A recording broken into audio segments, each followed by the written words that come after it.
So what do you do if your Facebook ad account gets shut down?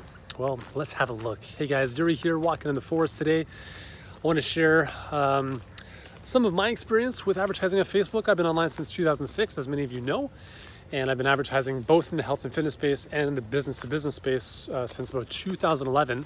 During that time, I've had about a dozen Facebook ad accounts shut down. And I don't say that to brag, because it's nothing to brag about, but I think back in the day, there's some things that I didn't really realize that I kind of know now that I want to share with you. So first and foremost, why is Facebook so powerful? Well, here's the thing is, again, we help health and fitness entrepreneurs and coaches build awesome coaching businesses. And if you want to attract more clients, the easiest way is to be able to pay for them, right? As opposed to spending years building your content platform or wasting time on social media or hoping for referrals. You can't build a predictable business like that. So it's nice to be able to spend $1, make 2 or 5 or 10 in return. And that's what Facebook allows you to do if you know how to do it properly. Okay, so with all of this said, when your Facebook, I shouldn't say when, but if your Facebook ad account gets shut down, the first thing you need to do is not panic. You cannot just kind of throw in the towel and say to yourself, you know what, this Facebook stuff doesn't work. It's not worth the time. I'm telling you, it is worth the time, because once you have this running, you will not have a more predictable machine to generate leads and clients for your business. So even though it is a pain in the ass, it is worth it. And I'm hoping what I'm going to share with you here is going to help you avoid the pain in the butt, okay?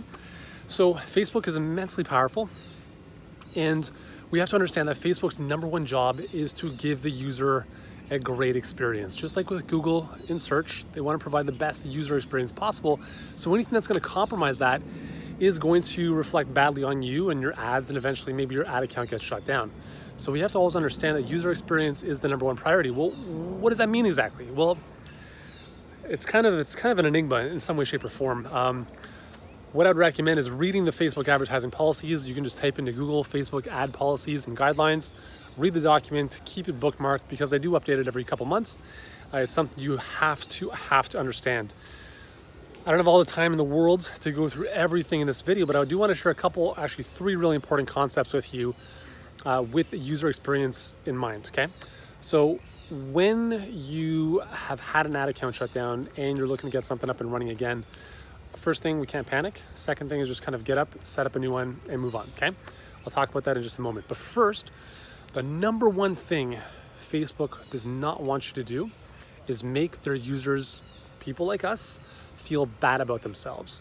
So this is really important in the health and fitness space, and this is an area that we spend a lot of time helping our coaching clients with, is a lot of us are helping people lose weight, right? So you cannot say in an ad, want to lose weight, struggling to lose those last 10 pounds, because what you're doing is you're implying that something is wrong with them, right? You're making what's called a personal attribution to that individual, saying you're already overweight, struggling with that, let's get you on the faster path. So you have to avoid those types of personal attributions, otherwise your ads will get shut down in a split second. That's the first thing. Second thing is, I would strongly recommend avoiding any kind of how-to claims, actually any claims in general. And the way to avoid claims is to avoid using the sentence how to whatever. So how do we get around that?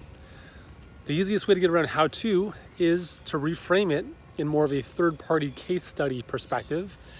And here's what we do: how I or how my clients, right? Because now I say how I lost 30 pounds without exercising like a madman.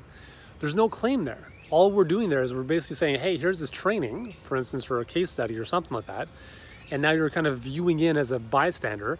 We're not implying anything. We're just going to say, hey, on this video, you're going to discover how I lost 30 pounds or how my clients are using a 4-step process to lose 30 pounds.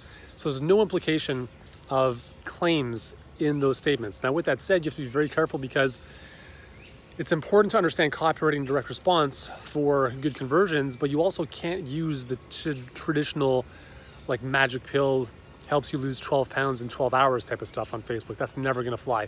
So you have to water down your claims, you have to water down your promises pretty substantially on Facebook, okay?